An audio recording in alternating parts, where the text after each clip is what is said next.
छात्रों, आज हम ऐतिहासिक एवं अनुभविक अनुसंधान के बारे में अध्ययन करेंगे। प्रत्येक समाज का इतिहास उसके वर्तमान स्वरूप का मूलाधार होता है। इसलिए उसकी वर्तमान संस्थाओं, समस्याओं एवं विचारधाराओं के विशिष्ट स्वरूपों को जानने हेतु इसके इतिहास का ज्ञान होना अनिवार्य होता है। यह कार्य ऐतिहासिक अनुसंधान द्वारा संभव हो पाता है। ऐतिहासिक अनुसंधान भूतकालीन घटनाओं के बारे में जानकारी प्राप्त करने से संबंधित होता है। J.W. बेस्ट के अनुसार ऐतिहासिक अनुसंधान ऐतिहासिक समस्याओं के अन्वेषण में वैज्ञानिक पद्धति की अनुप्रयुक्ति है। इसमें द्वितीयक स्रोतों द्वारा सामग्री एकत्रित की जाती है, जिसे द्वितीयक सामग्री कहा जाता है। अन्य शब्दों में, ऐतिहासिक अनुसंधान में अनुसंधानकर्ता दूसरों द्वारा संकलित सामग्री को अपने अनुसंधान का आधार बनाता है।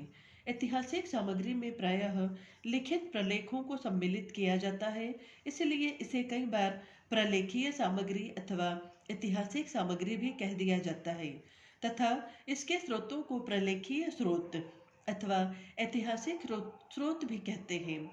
पीटर एच मन के अनुसार प्राथमिक स्रोतों को द्वितीयक स्रोतों, जिनके द्वारा द्वितीयक स्तर पर सामग्री एकत्रित की जाती है, अर्थात सामग्री का संकलन प्रथम स्तर पर न होकर अन्य लोगों की मूल सामग्री से किया जाता है,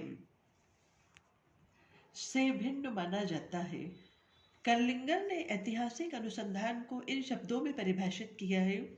ऐतिहासिक अनुसंधान अतीत की घटनाओं, विकास क्रमों तथा अनुसंधानों पर वह सूक्ष्म अन्वेषण होता है जिसमें अतीत से संबंधित सूचनाओं के संबंधों तथा प्राप्त संतुलित विवेचना की वैधता का सावधानीपूर्ण परीक्षण सम्मिलित रहता है।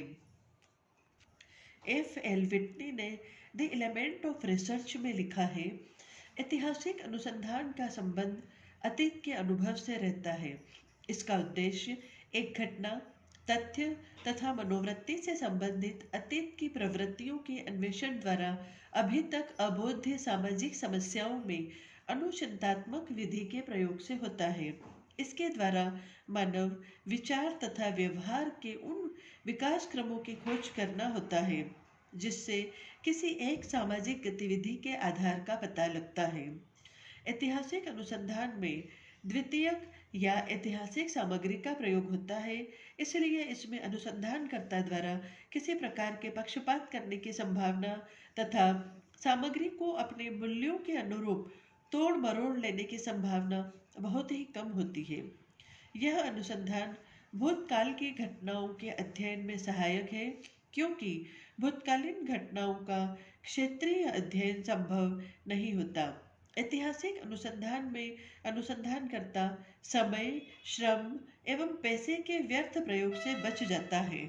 यदि सूचनाएं पहले से ही लिखित रूप में उपलब्ध है तो फिर से उनके संकलन की कोई आवश्यकता नहीं है।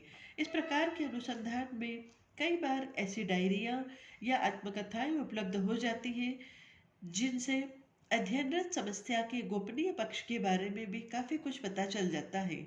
ऐतिहासिक अनुसंधान असंभव सूचनाओं के संकलन में सहायता प्रदान करता है, जैसे सरकारी रिपोर्ट, कचहरी आदि के रिकॉर्ड इत्यादि हमें कई बार अत्यंत उपयोगी एवं दुर्लभ सूचनाएं भी प्रदान करते हैं।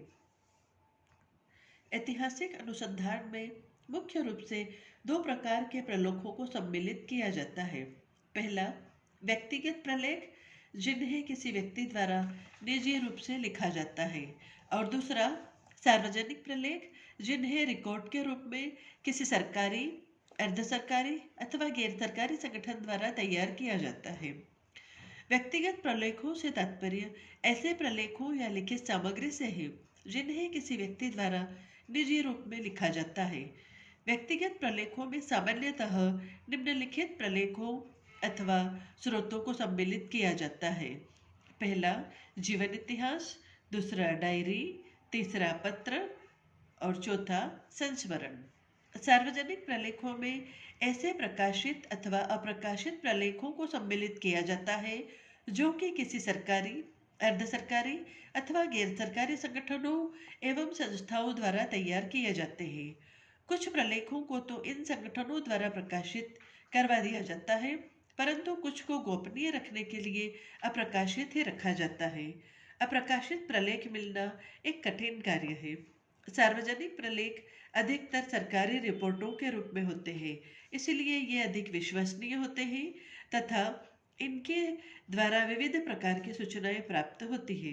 परंतु अनेक प्रलेखों को उपलब्ध कर पाना एक कठिन कार्य होता है तथा अनेक प्रलेख घटना का केवल सरसरी वर्णन ही प्रस्तुत करते हैं।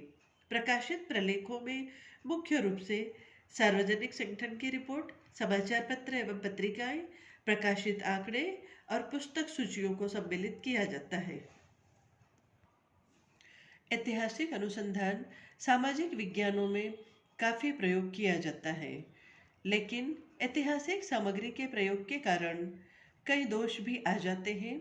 इस प्रकार के अनुसंधान में जिस ऐतिहासिक सामग्री को आधार माना जाता है उसकी पुनर्परीक्षा करना संभव नहीं है, क्योंकि ऐतिहासिक अनुसंधान में जिस भूतकालीन घटना का वर्णन किया जाता है वह अनुसंधान की इच्छा से पुनर्घटित नहीं हो सकती। साथ ही ऐतिहासिक सामग्री कम विश्वसनीय होती है। हो सकता है यह अनुसंधानकर्ता के विशिष्ट दृष्टिकोण द्वारा प्रभावित हो और इसलिए इससे वास्तविकता का पूरा पता न चले। साथ ही ऐतिहासिक स्रोतों द्वारा उपलब्ध सूचनाएं अपर्याप्त भी होती हैं, क्योंकि इन्हें अनुसंधान के उद्देश्य से अथवा अनुसंधानकर्ताओं द्वारा ही संकलित नहीं किया जाता है। बहुत सी काल्पनिक बातों का भी हो सकता है इन स्रोतों में समावेश किया गया हो।